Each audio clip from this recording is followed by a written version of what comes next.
કલરવ ગર્ભ સંસ્કાર તરફથી દરેક માતાઓને મકર સંક્રાંતિની ખૂબ ખૂબ શુભેચ્છાઓ. નમસ્કાર માતાઓ. આજે આપણે ગર્ભસ્થ શિશુ સાથે મકર સંક્રાંતિના પર્વ વિશે માહિતી આપવા માટે એક સરસ મજાનો ગર્ભ સંવાદ કરીએ. સર્વપ્રથમ શાંત સ્થાને બેસીને આપણા ગર્ભસ્થ શિશુની સ્મૃતિમાં ખોવાઈ જઈએ. આંખો બંધ, બોડી રિલેક્સ.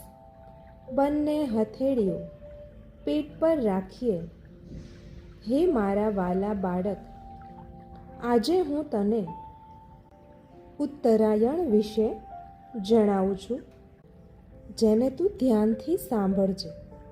મકર સંક્રાંતિ એક પ્રકૃતિનો ઉત્સવ છે. ધાર્મિક કાર્યો કરવા માટે તેનું ખૂબ જ મહત્ત્વ છે.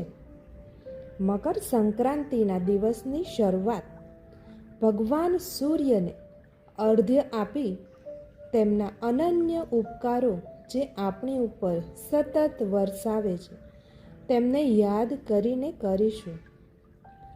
આ દિવસે બાળકો, કિશોરો અને યુવાનો આકાશમાં પતંગ ચગાવતા દેખાય છે. જેમ પતંગ હંમેશા ઊંચો ઉડે છે, સ્વતંત્ર રીતે ઉડે છે, છતાં પણ તે દોરી સાથે બંધાયેલ છે.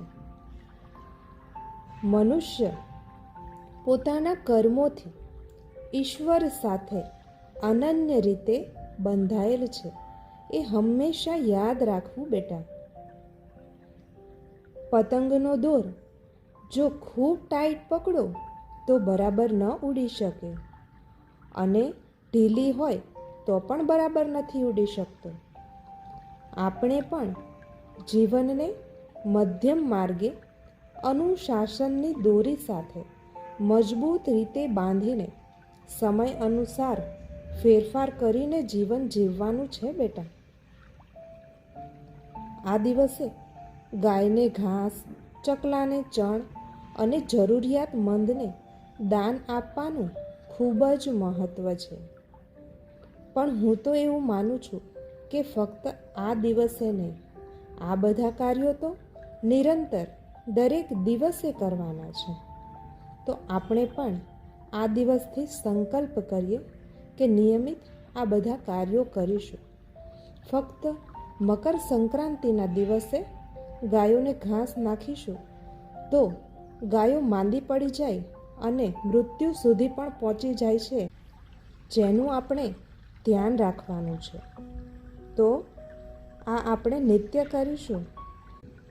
મારી પણ અપેક્ષા છે કે તારા જીવનમાં દાન એ એક અભિન્ન અંગ બની રહે.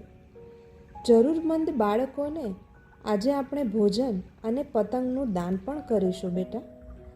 આપણને સમૃદ્ધિ મળી છે તો એને આપણે બીજા સાથે વહેંચીશું. તને ખબર છે, પંજાબમાં આ તહેવારને લોહરી તરીકે ઉજવવામાં આવે છે. ત્યાં લાકડા પ્રગટાવીને નવું ઉગેલું અન્ન પરમાત્માને અર્પણ કરવામાં આવે છે. ગુજરાતમાં તેને ઉત્તરાયણ અથવા તો મકર સંક્રાંતિના નામે ઉજવવામાં આવે છે. અહીં પતંગ ચગાવવામાં આવે છે. તલ અને ગોળના લાડુ બનાવીને ખાવામાં આવે છે અને વહેંચવામાં પણ આવે છે. તો એના પરથી આપણે એ શીખવાનું છે કે હંમેશા પતંગની જેમ ઉન્નતિ કરવાની અને મીઠું ખાવાનું અને મીઠું બોલવાનું. દક્ષિણ ભારતમાં તેને પોંગલના નામે ઉજવવામાં આવે છે. ત્યાં ગાયોની પૂજા કરવામાં આવે છે અને નવા અન્નને પ્રસાદ રૂપે ધરાવી લોકોને વહેંચવામાં આવે છે. આજે આપણે સાથે મળીને તલ પાપડીનો સ્વાદ માણીશું, પણ પતંગ માટે કાચી દોર જ વાપરીશું, જેથી પક્ષીઓને નુકસાન ન થાય. બેટા, તારા જીવનમાં તલ જેવડું જરા અમથું દુઃખ પણ ક્યારેય ન આવે. ગોળની મીઠાશ, મધુરક તારા જીવનમાં હંમેશા પ્રસરતી રહે. જેમ પતંગ આકાશમાં ઉડે છે, તેમ ઉન્નતિના શિખરો પર તું હંમેશા વિહરતું રહે.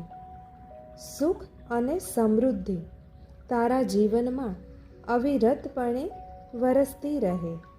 આજ મારા અંતરના આશીર્વાદ છે મારા વાલા. ઉત્તરાયણના આ પર્વની તને ખૂબ ખૂબ શુભેચ્છાઓ. મને તારી સાથે આજે ઉમંગથી વાતચીત કરીને ખૂબ જ આનંદ થયો. આજે મકર સંક્રાંતિના પાવન તહેવારે હું તને વિશેષ આશીર્વાદ પરમાત્માને પ્રાર્થના કરીને આપું છું. હવે તું તારા વિકાસનું કામ આગળ વધાર અને હું આ પર્વનો આનંદ તારી સાથે માણું છું. આવતા વર્ષે આપણે બંને સાથે મકર સંક્રાંતિ ઉજવીશું.